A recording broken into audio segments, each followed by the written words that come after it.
Assalamualaikum warahmatullahi wabarakatuh.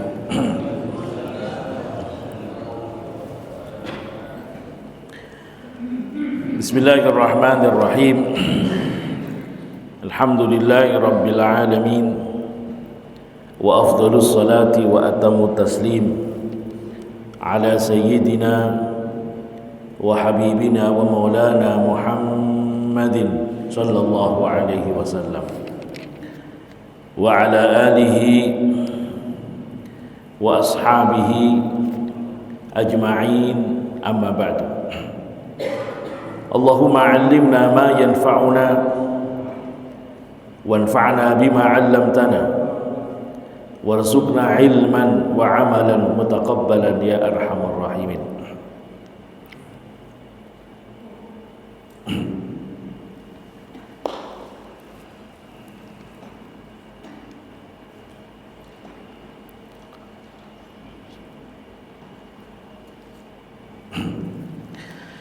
Hadirin yang dimuliakan oleh Allah Subhanahu wa taala. Pertama-tama marilah kita panjatkan puji syukur kita kepada Allah Subhanahu wa taala. Alhamdulillah kita diberikan oleh Allah nikmat iman, nikmat Islam, nikmat mampu beribadah kepada Allah Subhanahu wa taala, dan semoga kita semua diberikan istiqamah, amin ya rabbal alamin. Salawat ma'assalam semoga selalu dilimpahkan kepada junjungan kita baginda Nabi Muhammad sallallahu alaihi wasallam.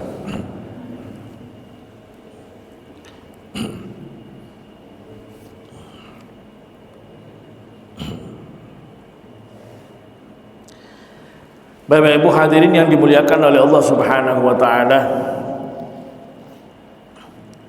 alhamdulillah kita bisa melanjutkan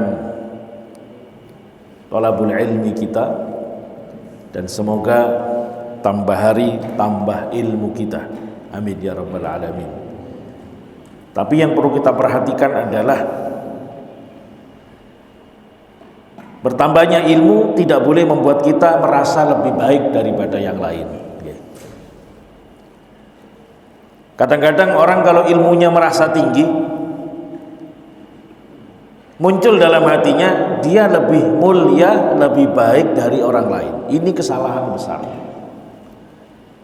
Memang kadang-kadang orang punya ilmu itu digoda oleh setan sehingga muncul sifat sombongnya. Itu dosa Bapak Ibu ya. Dosa yang tidak terasa. Sayyidina Abdullah bin Umar, sahabat Rasulullah, beliau mengatakan at-taqwa an la tara nafsaka khairan min ahadin. Yang dinamakan takwa adalah kamu tidak pernah merasa lebih baik dari siapapun. Oke. Itu takwa.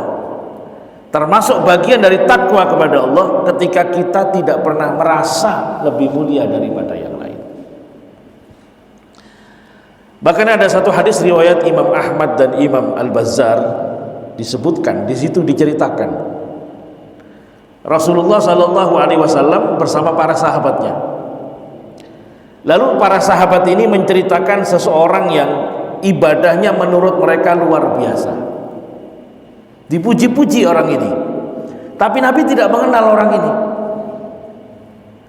Nah, ketika mereka sedang berbicara, tiba-tiba orang yang dibicarakan itu muncul di masjid, menuju tempat wudhu, keluar dari tempat wudhu masih meneteskan itu air wudhunya sambil dibawa sendalnya. Di situ disebutkan wa baina ainaihi atharun minas sujud, antara kedua matanya, antara kanan dan kiri matanya ada bekas sujud, ada bekas sujud.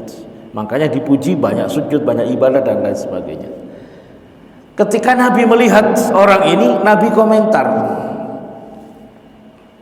saya melihat di mukanya ada kegelapan setan. Itu orang yang dipuji-puji oleh sahabatnya, dikomentari oleh Nabi, di wajahnya ada tanda kegelapan setan. Lalu orang ini ketika ikut duduk dipanggil oleh Rasulullah, nasyattukallah. Saya bertanya, saya bersumpah bertanya kepadamu, apakah kamu tadi ketika masuk ke masjid ini, kamu berbicara di dalam hatimu bahwa di masjid ini tidak ada satu orang pun yang lebih mulia daripada kamu? Apa jawabannya? Iya Nabi. Nah, okay. Berarti merasa mulia itu dosa. Okay. Ini kadang-kadang penyakitnya orang berilmu. Orang sini awam semua, saya doang. Nggak boleh. Nggak boleh. Tetap kita alhamdulillah punya ilmu, tapi ngelihat orang lain, mungkin dia lebih mulia daripada saya. Nah, itu. Maka semoga tambah ilmu kita, tambah tunduk kita kepada Allah. Al-Quran ketika menasihati Rasulullah, Allah berfirman kepada baginda Nabi, wakhfid janahaka limanittaba'aka minal mu'minin. Wahai Muhammad, merendahlah kepada orang mukmin. Nabi Muhammad saja disuruh merendah, apalagi kita.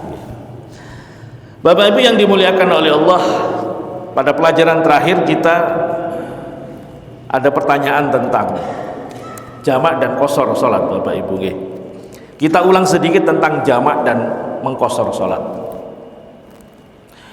Ulama sepakat qashar tidak boleh dilakukan kecuali dalam kondisi musafir. Sepakat gitu. Jangan mengqashar salat kalau tidak dalam kondisi musafir. Bahkan di sini disebutkan, kalau dalam kitabnya Fikih Syafi'i disebutkan, an tata'allaqa bidimmatihi fis safar wa yu'addiha aidan fis safar. Qashar itu harus dikerjakan kalau sudah benar-benar musafir. Berarti kalau kita belum keluar dari kota Serang, jangan mengqashar salat. Belum musafir, belum musafir. Keluar dari kota Serang, dan perlu diingat, salatnya itu wajib kepada kita di saat kita musafir. Misalkan duhur nih azan, kita belum berangkat, berarti duhurnya bukan dalam kondisi musafir, maka jangan dikerjakan ketika qashar, kerjakan normal. Beda kalau kita perjalanan di Tangerang adzan duhur, berarti duhur itu wajib kepada kita di saat kita sedang musafir. Tapi kalau duhur masih di Serang, ya kerjakan normal, kita belum musafir. Itu kalau qashar, nggak boleh. Yang kedua, ayyatajawaza sural baladil lati yusafiru minha. Dia harus sudah keluar dari batas desa atau batas kota yang dia tinggali. Mana batas kotanya Pak Serang ini? Mungkin masuk masuk gerbang tol. Pokoknya sudah keluar dari batas kependudukan wilayah yang kita huni ini, nah, baru kita mengqashar salat. Yang ketiga, alla yanwiyal musafiru iqamata arba'ati ayyamin ghaira yaumid dukhuli war ruju'. Safarnya tidak diniatkan dia musafir lebih dari 4 hari. Berarti kalau dia sudah meniatkan saya akan tinggal di Bandung 4 hari, nyampe Bandung tidak boleh qashar, karena dia melebihi 4 hari. Yang keempat, alla yaqtadiya bimuqimin. Orang yang qashar tidak boleh mengqashar salat kalau dia jamaah dan imamnya tidak qashar. Misalkan kita musafir, pengen jamaah di Bandung Masjid Al-Jabbar, imamnya kan nggak qashar, kita nggak boleh mengqashar salat. Pak Ustadz kurang 2 rakaat, kan boleh? Nggak boleh tetap. Kecuali dibalik, kalau imamnya itu qashar, makmumnya tidak qashar, boleh. Tinggal nanti makmumnya ketika imamnya salam, dia menambah 2 rakaat. Tapi tidak boleh imamnya tidak qashar, makmumnya qashar, tidak boleh. Yang boleh adalah imamnya qashar, makmumnya normal, itu boleh. Nah, itu hadirin. Jadi sepakat kalau qasar tidak boleh dilakukan kecuali sedang musafir. Nah, kalau menjamak salat, zuhur dijamak dengan asar, maghrib dijamak dengan subuh, itu ada 3 kategori. Mayoritas ulama mengatakan hanya dalam kondisi musafir boleh menjamak salat. Itu yang pertama. Yang kedua, sebagian ulama, dan ini cukup banyak, boleh menjamak salat ketika dalam kondisi sakit. Bahkan ini Imam Nawawi juga mendukung. Imam Nawawi termasuk mazhab Syafi'i, mengatakan lebih afdol. Maksudnya kalau bepergian saja boleh, maka sakit lebih afdol boleh. Kenapa? Orang sakit saja itu boleh tidak berpuasa. Orang sakit di bulan Ramadan, dia boleh tidak berpuasa, tapi nanti mengqadha puasa ketika selesai Ramadan. Maka ketika kita sakit, Bapak Ibu bisa melaksanakan jamak, tapi jangan kok qasar. Saya mau jamak qasar lah. Loh, kok jamak qasar? Bah, sakit enggak boleh. Qasarnya enggak boleh, jamaknya boleh. Yang ketiga, sebagian kecil ulama, diantaranya adalah Ibnu Sirin kalau tidak salah, kemudian Al-Qaffal, terus terakhir tadi lupa namanya, itu beliau memfatwakan boleh menjamak sholat dalam situasi yang mendesak, asalkan tidak menjadi kebiasaan. Nah, ini boleh kita ambil, Pak. Situasi mendesak itu bagaimana sih Pak kira-kira itu? Ya pokoknya mendesak lah. Bapak begegek gak bisa ngapa-ngapain. Macet total, begegek gak bisa ngapa-ngapain. Jamak aja Pak. Udah, kan gak tiap hari begini nih. Jamak. Nah makanya kemarin ditanya boleh gak ketika resepsi sibuk jamak sholat. Yang memperbolehkan itu mengikuti pendapat yang ini. Tapi perlu digarisbawahi, kalau tidak mendesak jangan melakukan ini, karena ulama mendasari boleh menjamak sholat dalam kebutuhan mendesak, tapi jangan dijadikan kebiasaan. Misalkan tes PNS, tesnya pada asar, maghrib belum selesai.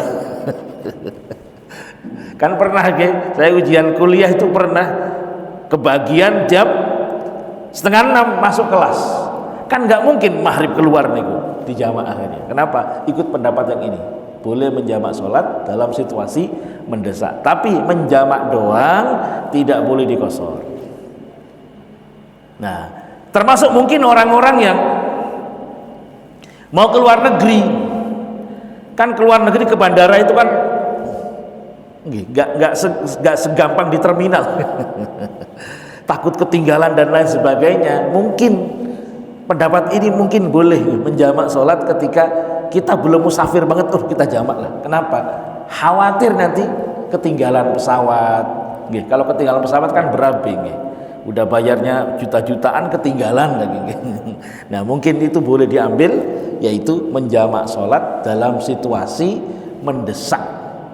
Nah ini alhamdulillah ulama kita ada 3 porsi. Yang pertama menyatakan hanya musafir saja yang boleh jamak sholat. Yang kedua sakit pun boleh. Yang ketiga dalam kondisi mendesak pun boleh. Termasuk dalam mazhab Syafi'i diperbolehkan menjamak sholat dalam situasi hujan besar, dalam konteks kita berjamaah di masjid, rumahnya jauh, hujannya besar sekali, itu boleh dijamak. Tapi rumahnya jauh Pak, ini rumahnya deket-deket ya, nggak boleh. Masjid dulu kan beda dengan sekarang, nah gitu.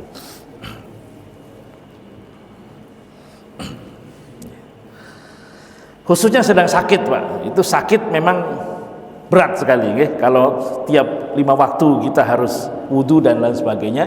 Jadi bisa dikondisikan zuhur sama asar dijamak, maghrib isya dijamak, subuh tidak boleh. Nah, khawatir lupa. Tidak boleh menjamak asar dengan maghrib, awas. Nggak boleh kan? Jadi jamak itu sudah paket, duhur, asar, maghrib, isya. Jangan bikin paket sendiri, nah itu bid'ah namanya, dijamak asar dengan maghrib, nggak ada itu kan? Itu sudah paket dari Rasulullah SAW. Dan yang difatwakan ulama-ulama tadi itu bukan berdasarkan seenaknya sendiri, bukan, itu berdasarkan analisa dari hadis-hadis Nabi yang ada.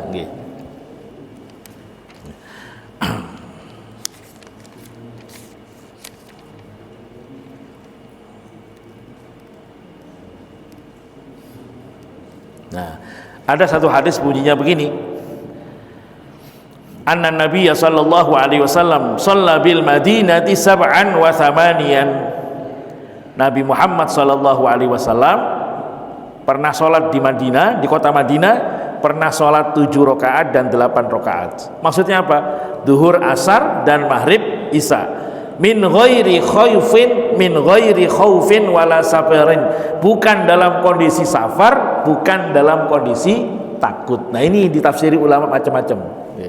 Ada yang mengatakan ini sedang sakit Nabi.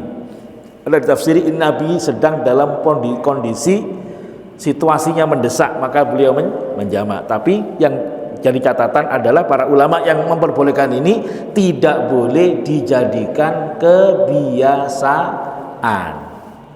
Nanti ke mall, ke Cilegon, kagol lah, jamak, bukan begitu. Dijamak mulu nih, berarti menyalahi fatwanya ulama. Tidak boleh dijadikan kebiasaan. Kenapa? Karena pada asalnya adalah inna sholata kanat 'alal mu'minina kitabam mauquta. Sesungguhnya sholat itu kewajiban yang waktunya sudah diatur oleh Allah Subhanahu wa ta'ala.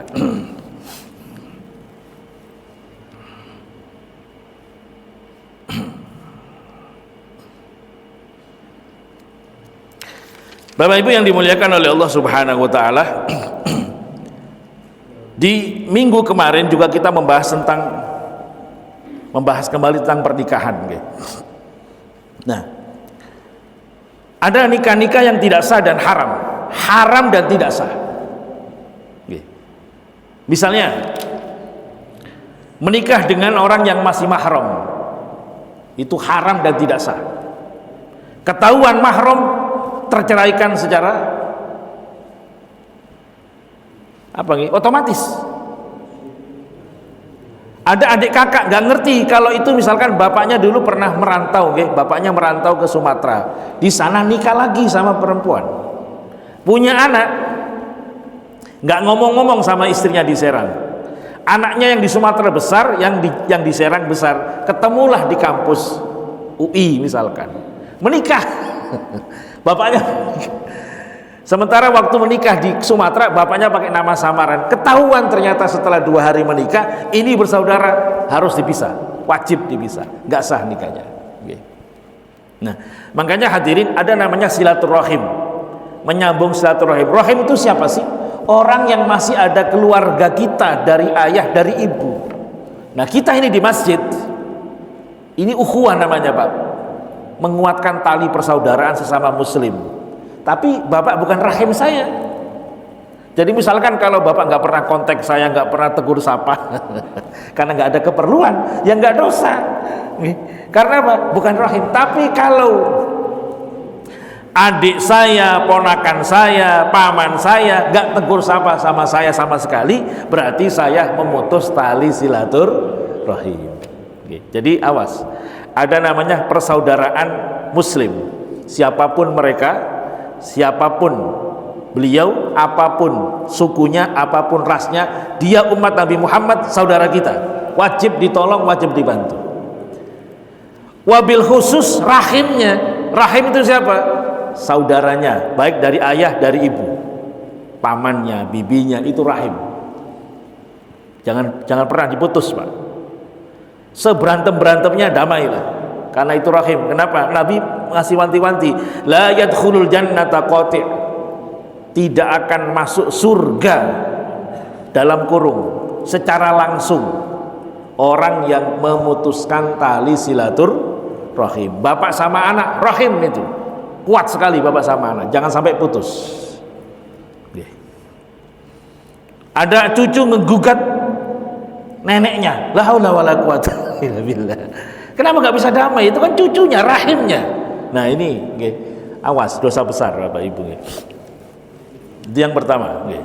Berikutnya lagi, hadirin yang dimuliakan oleh Allah, di antara pernikahan yang haram adalah nikah orang yang masih dalam masa iddah, haram dan tidak sah. Iddahnya belum habis, menikah. Nah, kita sering lupa, khususnya para perempuan, bapak ibu ya. Perempuan kalau suaminya meninggal, itu kan kena iddah, namanya iddatul wafat. Iddah wafat, kalau dia tidak hamil, itu masa iddahnya 4 bulan 10 hari. Perlu difahami lagi, 4 bulan 10 hari itu nggak boleh keluar rumah, kecuali memang butuh keluar. Dan tidak boleh bersolek. Ini jarang yang melakukan. Pengalaman beberapa kenalan yang meninggal, dapat seminggu istrinya mengkeliling-keliling pengajian sana pengajian sini, stop dulu pengajiannya. Pengajiannya dari radio dulu, dari YouTube atau kenapa? Dalam masa iddah. Kecuali belanja boleh, belanja keperluan sehari-hari pak, misalkan nggak ada, dia nggak punya anak gitu. Anaknya masih kecil-kecil, anaknya sekolah, bagaimana dia? Ya tetap belanja. Atau dia harus bekerja, PNS misalkan, nggak boleh cuti, ya bekerja. Tapi ingat, jangan bersolek. Bedaknya baik setengah senti, jangan. Anda masih dalam masa iddah. Dan harus setelah kerja selesai pulang. Kenapa? Nabi Muhammad berpesan, tinggallah di rumah, tinggallah kamu di rumah. Nah, itu jarang yang melakukan, Pak.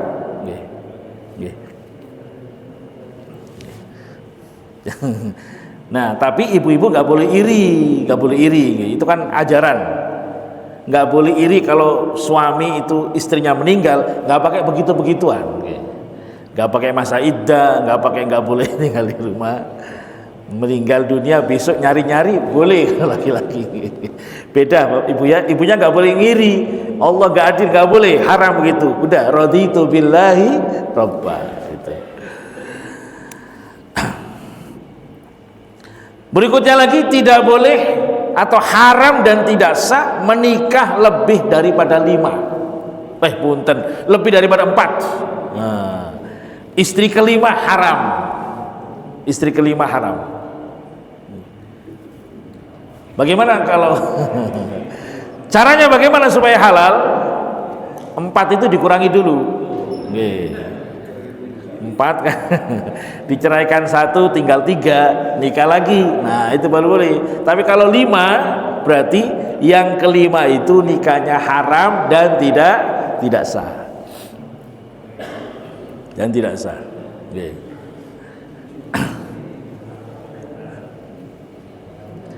Kemudian lagi, tidak boleh menikah dengan ibu mertua, haram. Mantan ibu mertua, istrinya udah meninggal, ibu mertuanya tidak boleh dinikahi, haram. Begitu juga menantunya haram dinikahi. Menantu kita itu pak, mahram kita. Maka di depan menantu kan, menantu kita nggak pakai kerudung ya nggak apa-apa, mahram kita. Dia itu sudah haram bagi kita untuk kita nikahi selama-lamanya, haram. Ibu mertua, menantu haram. Tapi beda dengan adik ipar. Beda ini mah. Ini hanya tidak bolehnya gara-gara Quran melarang kita menikah sekaligus seorang perempuan dengan adiknya atau kakaknya, atau dengan bibinya, atau dengan ponakannya. Nggak boleh sekaligus.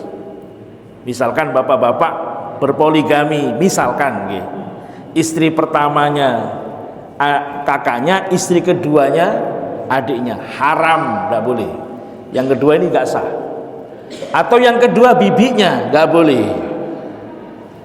Ponakannya pun tidak boleh. Kalau kejadian harus dipisah. Berikutnya lagi, kalau ada perempuan non muslim, suami istri non muslim, kemudian istrinya masuk Islam, suaminya tidak masuk Islam, maka hari itu juga terceraikan dengan otomatis.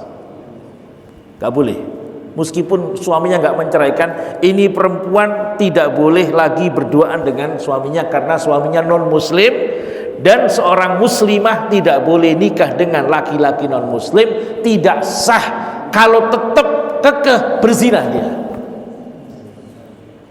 Berzina. Ada kan Pak kasus ya? Menikah, masuk Islam, syahadat. Dapat seminggu balik lagi, diceraikan Pak, ambil lagi anaknya. Haram itu. Berzina dia nanti. Berzina. Bahaya itu Pak. Nah, kalau begini, yang perempuan masuk Islam, laki-lakinya belum. Berarti kan terceraikan secara otomatis. Siapa yang menceraikan? Allah yang menceraikan. Nah, kemudian si perempuan ini masuk masa iddah cerai dengan mantan suaminya. Kalau nanti sebelum masa iddahnya habis, sang suami masuk Islam, balik lagi berarti. Sebelum masa iddahnya habis, sang suami masuk Islam, maka dipersatukan kembali pernikahannya. Kenapa? Orang kafir itu Pak, suami istri masuk Islam kan tidak disuruh Nabi nikah lagi, nikahnya dianggap sah kalau memang benar-benar menikah ketika mereka non muslim. Maka Nabi tidak pernah memerintahkan sahabatnya untuk menikah lagi, kan semuanya itu non muslim. Sebelum masuk Islam itu kan semuanya kafir.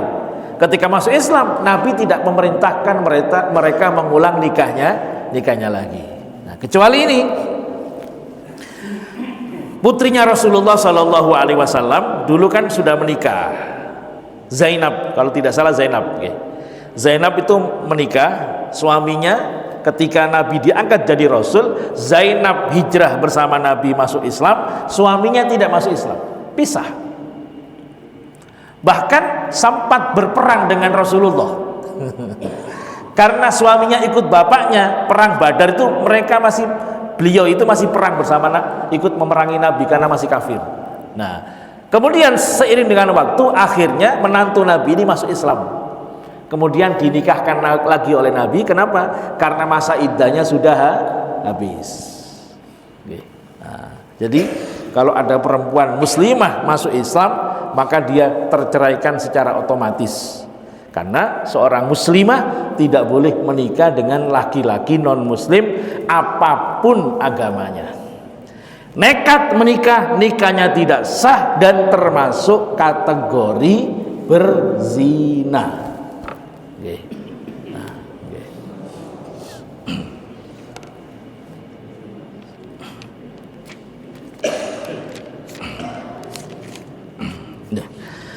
Bapak Ibu yang dimuliakan oleh Allah Subhanahu wa taala. Nah, itu sekedar melengkapi kemarin kita membahas pernikahan. Nah, kemudian hadirin yang dimuliakan oleh Allah Subhanahu wa taala. Ada pernikahan, ada perceraian. Nah, untuk melengkapi pengetahuan kita yang dulu. Sebenarnya cerai itu secara fikih, cerai itu haknya laki-laki, dan laki-laki ketika menjatuhkan cerai itu tidak butuh lapor ke hakim. Sebenarnya begitu. Kalau sekarang kan seolah-olah cerai itu jatuh kalau sudah diajukan ke pengadilan agama. Padahal sebenarnya cerai itu haknya laki-laki, kapanpun dia boleh menceraikan istrinya. Nah, maka cerai itu dibagi tiga Bapak Ibu ya, dibagi tiga. Yang pertama, perceraian dilihat dari segi redaksinya, redaksi yang dipakai. Kalau kita lihat dari redaksinya, perceraian itu dibagi dua. Yang pertama cerai sharih, lafadznya jelas, redaksinya jelas, kamu saya cerai, itu jatuh cerai. Mau niat, mau main-main, jatuh cerai. Itu kalau menggunakan lafadz yang jelas. Yang kedua ada namanya kinayah, lafadznya tidak jelas. Pulang sana ke rumah ibumu, hubungan kita sudah berakhir misalkan, itu kan masih menimbulkan penafsiran. Itu namanya kinayah, butuh dikonfirmasi lagi niatnya. Kalau niat cerai, cerai itu kalau dalil redaksinya. Kemudian kalau dilihat dari pakai imbalan atau tidak, ada namanya cerai biasa, ada namanya khulu. Cerai biasa tadi suami menjatuhkan cerai pada istrinya, itu cerai biasa. Nah kalau cerai biasa, cerai satu boleh rujuk, cerai yang kedua boleh rujuk, asalkan masa iddahnya belum habis. Kalau masa iddahnya habis, harus nikah lagi, nikah ulang.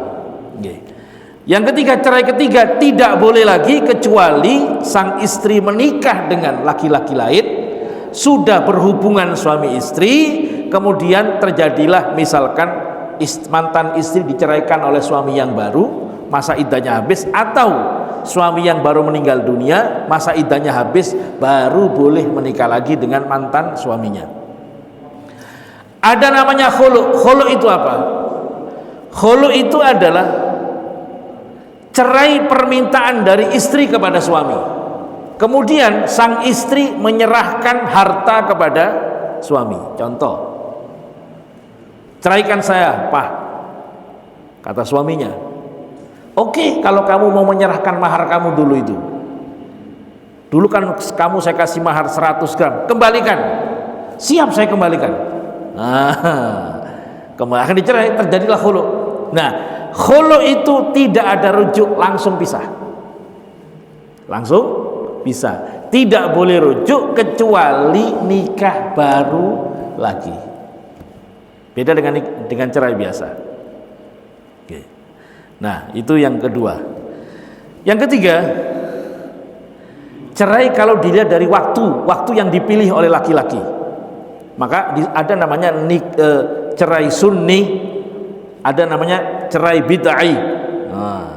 Ada bid'ah-bid'ahnya, tapi nggak ada urusan dengan itu. Sunni maksudnya apa? Cerai yang sesuai petunjuk, yaitu menceraikan istri di saat istrinya sedang suci dan dalam masa suci itu tidak digauli oleh suaminya. Misalkan ini haid, Bu, ya, hari ini suci, ibu-ibu itu suci. Dalam masa suci ini belum terjadi hubungan suami istri antara dua orang ini, kemudian suaminya menjatuhkan kamu saya cerai. Nah, supaya apa? Masa iddahnya cepat. Jangan pas haid. Nah, kalau pas haid itu namanya cerai bid'ah, haram tapi jatuh. Jadi laki-lakinya berdosa itu menjatuhkan cerai itu. Kenapa? Mendolimi banget sama istrinya, karena istrinya lagi haid.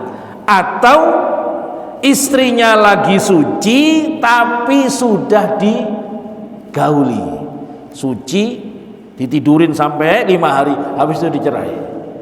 Dosa itu, Pak, dosa. Tapi tetap jatuh cerainya. Nah, itu.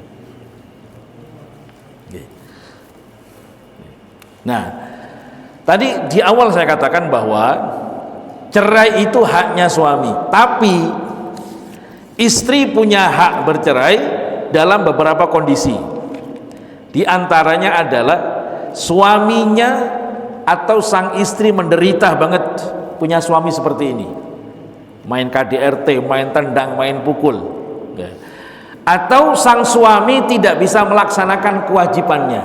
Tapi ingat, istri tidak bisa menceraikan langsung, tapi yang menceraikan adalah hakim. Ibu datang ke hakim, KUA sudah ada di Indonesia alhamdulillah, melaporkan perihal yang ibu derita, nanti hakim akan menceraikan. Cerai beneran jatuh, Pak. Nah, kalau di Indonesia pengalaman keluarga ada yang bercerai itu dijatuhkan cerai satu. pengadilan, diverifikasi apakah betul suaminya tidak ngasih nafkah, diteliti Pak, dipanggil saksi-saksi 1, 2, memang Pak nggak bisa ngasih nafkah, sudah berbulan-bulan nggak ngasih, bahkan bertahun-tahun nggak ngasih nafkah. Akhirnya istrinya tidak kuat, maka diceraikan oleh hakim. Nah, itu kalau wanita yang pengen bercerai. Tapi kalau laki-laki itu langsung menjatuhkan cerai. Bapak ibu, bapak-bapaknya ngelihat istrinya khianat, jalan di mall berdua sama laki-laki lain, pulang ke rumah, sini duduk cerai. Langsung jatuh Pak, jatuh itu. Nggak pakai ngajuin lagi, kan nggak usah. Oke. Sama dengan Bapak Ibu, ini kalau kita bicara agama Pak ya, tidak bicara dengan hukum negara. Mungkin hukum negara kan harus lapor dulu, nanti verifikasi dulu. Tapi secara agama itu ya udah cerai kalau kita ngomong cerai. Persis kayak Bapak Ibu menikahkan anaknya nggak lapor ke KUA. Oke. Ada calon suami panggil ke rumah, manggil Pak RT, warga sekitar diundang ke rumah, ada 2 saksi, udah diakati, saya nikahkan Anda dengan putri saya bla bla bla dengan mahar dibayar tunai, udah sah. KUA-nya mah nggak ada, tetap sah karena syarat rukunnya sudah terpenuhi. Nah, nanti kita akan bermasalah dengan hukum negara, lapor dulu nanti isbat nikah. Nah itu agak pelik ya. Nanti diteliti oleh hakim, walinya siapa, Ustadz. Ustadz ini siapa, pasti diteliti Pak. Wali kamu bukan, gak sah nih kamu, gitu ya. Kayak kemarin yang nikahkan siapa, bapak saya, ya udah bapakmu mana, sah karena yang menikahkan walinya. Okay? Jadi jangan sampai punya pikiran bahwa menceraikan istri itu harus di depan hakim. Kita ngomong cerai itu udah jatuh cerai Bapak Ibu. Nah itu hati-hati ya, hati-hati. Mungkin itu dulu hadirin yang bisa saya sampaikan. Barangkali ada yang ditanyakan kami persilakan ya.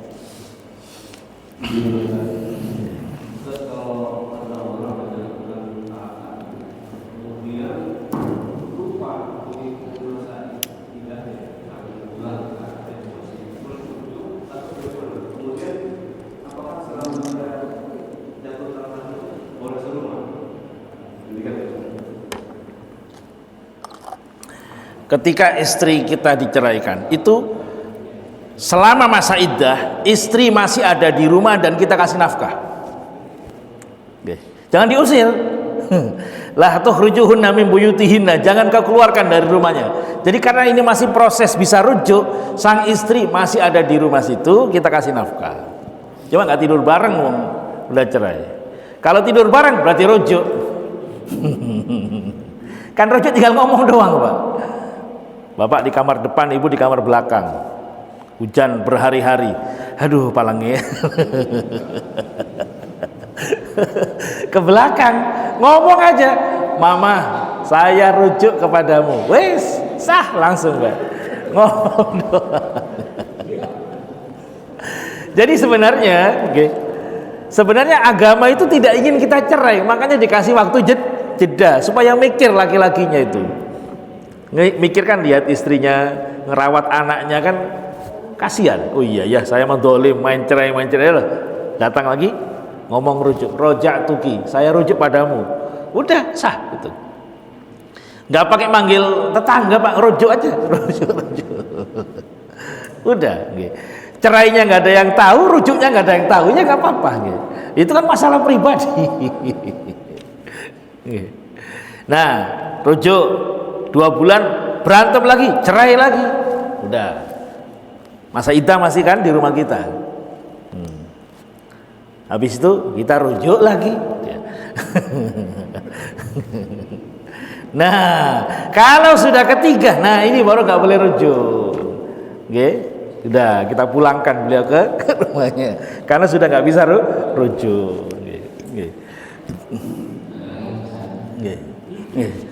Assalamualaikum warahmatullahi wabarakatuh. Ada 2 pertanyaan ya. Pertama mengenai zakat emas.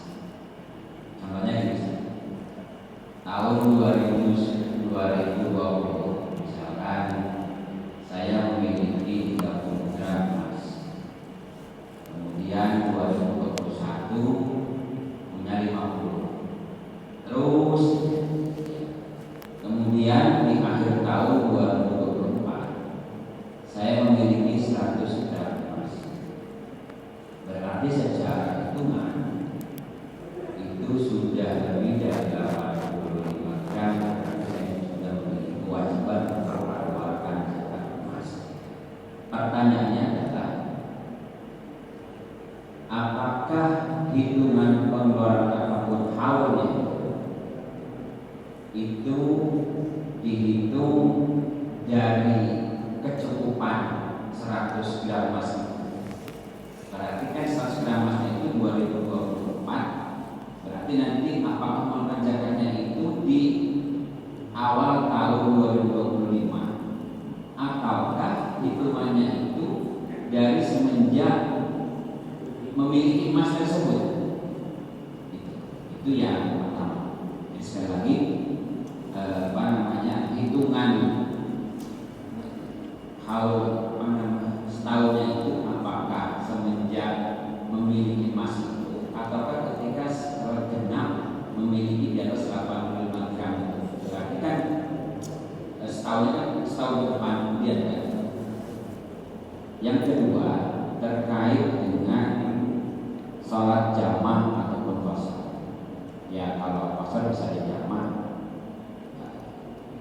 Ketika kita akan melaksanakan sholat jamaah takhir, misalkan dari sini berangkat jam 11 siang, qadarullah di perjalanan macet dan di rest area penuh, sehingga ketemu di rest area itu, rest area 98 itu sudah asar. Nah, berarti itu kan belum melaksanakan. Berarti kita melaksanakan sholat jamaah takhir. Pertanyaannya adalah, ketika kita melaksanakan sholat jamaah takhir, apakah sholat asar dulu dikerjakan atau zuhur dulu yang kita kerjakan? Katakanlah, dan jamaah qasar juga, 2 rakaat zuhur dulu atau 2 rakaat asar dulu, mana yang dilakukan? Kalau sholat jamaah takhir kan secara umum, kalau zuhur ya dulu 2 rakaat, kalau asar 2 rakaat, ataupun 4. Demikian Ustaz mohon penjelasannya. Oh ya, tadi mungkin ini saya sedikit pernah membaca Ustaz. Jadi di antara wanita yang haram di Islamnya adalah, mohon maaf, itu umur mukminin kalau nggak salah ya. Jadi istri-istri Nabi itu sebenarnya Nabi itu tidak boleh siapapun untuk menikahi, ya. Masuk ya sahabat sekalipun. Mungkin itu setelah tambahan. Terima kasih. Assalamualaikum warahmatullahi wabarakatuh. Waalaikumsalam warahmatullahi wabarakatuh. Jadi banyak kekhususan tentang Nabi Muhammad yang tidak berlaku buat yang lain. Termasuk istri Nabi haram dinikahi siapapun.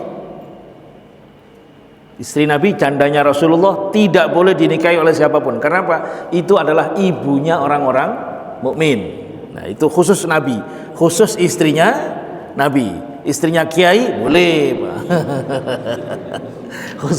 khususon itu jangan dikiaskan, tidak boleh. Khususon ini. Kemudian Nabi diizinkan oleh Allah menikah sampai 9, khusus Nabi. Jangan tiru-tiru. Awas. Kenapa? Ada sahabat Nabi masuk Islam bawa 10 istri. 10 istri. Kata Nabi, imsik alaika arba'an, ambil 4, ceraikan yang 6. Gak boleh tiru-tiru Nabi, itu khusus untuk Nabi. Allah mengatakan khalisatan laka min dunil mu'minin, khusus buat engkau, bukan untuk orang mukmin. Nah, kenapa? Karena Nabi itu kadang-kadang diperintah oleh Allah untuk menikah. Dengan Aisyah dikasih wahyu untuk menikah, dengan Zainab itu dikasih wahyu untuk menikah, disuruh menikah. Zainab itu kan sebenarnya dulu itu menantu Nabi, tapi anak angkat. Zaman jahiliyah Nabi punya anak angkat namanya Zaid.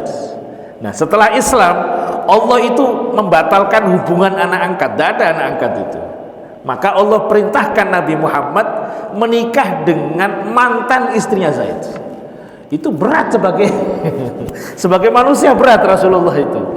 Sampai disinggung oleh Allah Subhanahu wa taala. Akhirnya nikah Nabi Muhammad, di antara istrinya adalah Zainab. Namanya Zainab. Itu dulu mantan istrinya Zaid. Karena dalam Islam tidak ada namanya anak angkat. Anak ya anak, yang bukan anak ya bukan anak itu. Nah, untuk zakat hadirin, untuk menghitung haul itu dihitung sejak emas itu mencapai nisab. Nah, sejak emasnya mencapai 85 gram baru dihitung, itu adalah titik awal menghitung haul. Berarti katakanlah kalau kita mencapai emasnya 100 gram itu di tahun 2024, maka zakatnya nanti jatuh tempo tahun 2025. Tapi kita boleh mempercepat zakat. Daripada dibayar aja sekarang, itu boleh. Berarti nanti akhir tahun tidak perlu bayar lagi. Tapi sebenarnya itu belum wajib. Persis kayak zakat fitrah, Pak. Zakat fitrah tanggal 1 Ramadan itu belum wajib, tanggal 2 belum wajib. Kapan wajibnya? Kalau sudah ada pengumuman besok Idul Fitri, baru maghribnya itu wajib mengeluarkan zakat fitrah. Seandainya beliau meninggal dunia sebelum akhir Ramadan, yaitu sebenarnya beliau tidak wajib zakat fitrah karena sudah meninggal. Jadi menghitung haulnya itu adalah sejak emas itu mencapai nisab, yaitu 85 gram emas. Jadi bapak-bapak yang emasnya itu numpuk di lemari tolong dihitung itu. Itu tiap tahun wajib zakat. Wajib zakat, Bu ya. Jangan disimpan aja itu, dizakati, dizakati. Nah, yang kedua, kalau jamak takdim itu harus urut. Duhur dulu baru asar. Wajib urut. Dan tidak boleh dipisah dengan jeda. Habis duhur langsung asar. Sholatnya begitu. Jangan pakai zikir-zikir lagi. Habis duhur salam, berdiri, sholat asar. Itu kalau jamak takdim. Tapi kalau jamak takhir tidak disyaratkan urut. Boleh asar dulu, boleh duhur dulu. Jamak takhir. Dan tidak harus langsung. Misalkan asar dulu, wiritan dulu, nanti jamak duhur lagi boleh. Jadi perbedaannya begitu. Saya ulangi lagi. Kalau jamak takdim harus urut dan tidak boleh dipisah dengan jeda. Jadi kalau kita sholatnya di duhur, habis sholat duhur, salam, langsung berdiri lagi, sholat asar. Tapi kalau jamak takhir, kita boleh asar dulu, boleh duhur dulu, dan boleh dipisah dengan jeda. Ya, itu. Jadi nggak harus. Ya, di sini disebutkan ayyan wiyajam al-ula takhiron khilala waqtihal asli. Kalau jamak takhir syaratnya adalah yang pertama harus sudah diniatkan sejak masih berada di sholat yang pertama. Jadi dalam konteks duhur dengan asar, sebelum waktu duhur habis kita sudah niat, nanti duhur saya jamak di asar. Supaya apa? Supaya tidak berdosa meninggalkan sholat. Kita gak ninggalin sholat, cuma nanti digeser di waktu asar jamak. Itu harus sudah diniatkan. Kalau di waktu duhur belum niat sama sekali, sibuk dengan HP-nya, main game, ujuk-ujuk sadar sudah asar, berarti dia tidak jamak, itu kategorinya qadha dan berdosa. Berdosa. Atau tidur, dia ketiduran, namanya ketiduran, Pak, jam 11 karena bapak-bapak di pejabat ada supirnya, tidur sampai asar baru bangun. Udah asar ya? Iya Pak Bos, gimana? Jamak gimana? Belum niat tadinya. Berarti itu kategorinya qadha, bukan jamak. Tapi kan masih bisa kosor Pak ya. Masih bisa kosor. Itu yang pertama. Nah, hanya itu syaratnya. Yang kedua adalah ayyadu masafaruhu ila ayyafrugha minas sholataini ma'an. Safarnya masih berlangsung sampai sholat kedua itu berakhir. Artinya apa? Jangan menjamak sholat ketika sudah nyampe Serang. Misalkan jamak takhir gitu. Dari Bandung kita jamak takhir, duhur, nanti jamak takhir lah. Jamak takhirnya udah nyampe kota Serang, berarti jamaknya sudah, safarnya udah selesai. Jadi kalau mau jamak sholat, tengah-tengah, di Tangerang, di Balaraja itu. Nah, gitu.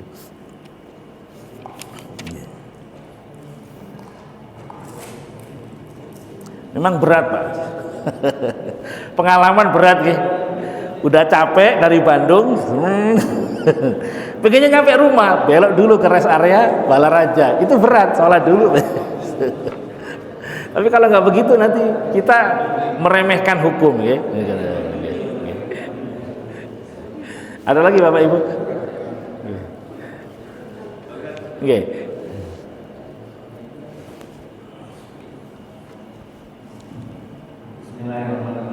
Waalaikumsalam.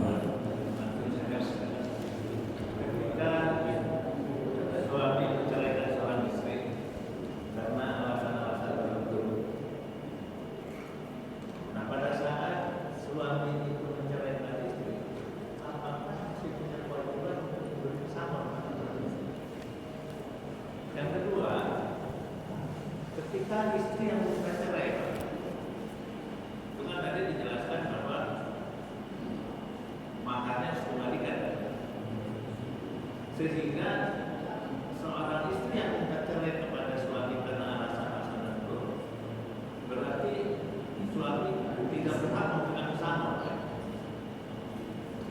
Yang berikutnya adalah tanggung jawab terhadap anak.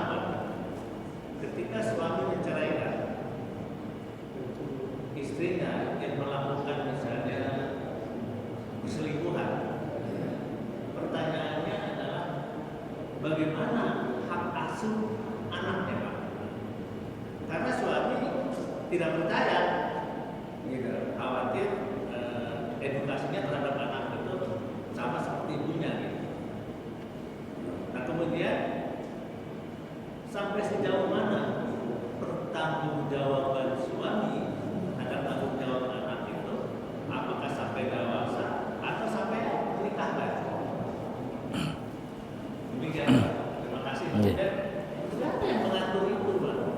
Hak asuh ini siapa yang mengatur? Apakah perlu pengadilan atau sepihak saja menjadi ribut, Pak? Terima kasih. Untuk pesangon, kita tangguhkan ke pelajaran berikutnya. Dibaca lagi lupa. Soalnya saya nggak pernah bercerai, Pak. Nggak pengalaman. Tapi kalau itu masih cerai satu atau cerai dua yang masih boleh balik, itu nafkah kepada istri masih jalan. Jadi selama masa iddah belum habis, nafkah istri wajib bagi suami. Tuh. Kemudian seandainya ketika masa iddah sang suami meninggal dunia, itu istri masih mendapatkan warisan. Kalau nikah cerainya cerai masih bisa rujuk, bukan cerai khulu atau cerai 3, masih cerai 1, cerai 2 dan masih dalam masa iddah. Itu seandainya suaminya meninggal, ini statusnya masih istri dan mendapatkan warisan. Itu kan. Nah, anak Bapak Ibu, anak itu adalah tanggung jawab bapak. Yang ngasih nafkah tetap bapak. Kalau tidak salah secara fikih nanti kita ulang lagi. Kalau anak itu masih sangat kecil, itu haknya ibu, masih bayi haknya ibu. Tapi kalau sudah besar, itu suruh milih, kamu ikut bapak atau ikut ibu, gitu, suruh milih, ikut ayah, ya ada. Tapi meskipun dia ikut ibu, itu kita yang ngasih nafkah, Pak, kita yang ngasih nafkah. Dan kalau di Indonesia itu kan berat banget itu, nafkahnya 20 juta ya enggak, nafkah ya sebutuh dia butuh apa kita nafkahi. Nanti kalau dia udah dewasa, itu kita sudah nggak wajib nafkahi sebenarnya, udah dia nyari bisa ngasih nafkah sendiri gitu. Kalau laki-laki, tapi kalau perempuan beda Pak, kita akan nafkahi sampai kita nikahkan, setelah nikah sudah nong wis ya. Kalau laki-laki dia udah dewasa kerja, udah kita udah tidak punya tanggungan ngasih nafkah lagi, dia sudah mampu. Tapi kalau perempuan sampai kita nikahkan baru sudah nafkahnya beralih kepada suami. Jadi masing-masing ada resiko Pak. Punya anak laki-laki itu memang seneng deh, tapi kalau anak laki-laki kita itu nggak bisa kerja, itu kita kepikiran sampai tua. Ini anak punya istri nggak bisa cari duit, itu kita nggak bisa tidur tuh mikirin anak itu. Tapi kalau perempuan sudah dinikahkan, alhamdulillah suaminya tanggung jawab, udah tidurnya kita, alhamdulillah. Jadi kalau punya anak laki-laki yang bener Pak, ini anak kamu nanti jadi bapak loh, harus nyari duit, nyari gini-gini, anakmu kamu kasih makan apa, jangan ngandalin bapak mulu, udah tua bapaknya kan, gitu. Karena ada sesama kiai, nggak perlu saya sebutkan namanya, curhat dengan abah saya, sama-sama kiai, Abah Haji, pecil pripun, pecil kula kan. Sudah punya anak 3, masih kiri sawas. Jadi anaknya Pak Kiai ini nggak bisa nyari duit, jadi apa? Ya balik lagi ke abahnya, bah minta duit Pak, anak sekolah, aduh katanya. Jadi itu masing-masing ada resiko punya anak laki-laki ya harus kita arahkan anak ini bisa nyari nafkah. Kalau dia sudah bisa nyari nafkah, sebenarnya kita sudah tidak kewajiban lagi membiayai anak kita, sudah bebas. Tapi nanti kalau bapak ibunya nggak bisa nyari nafkah, maka bapak ibunya wajib dinafkahi anak-anaknya. Gantian Pak. Nanti kan bapak ini pensiun kan, pensiun udah sepuh, nggak bisa nyari duit. Siapa yang wajib ngasih nafkah? Anaknya. Secara kolektif anaknya yang ngasih nafkah. Wabil khusus anak laki-laki.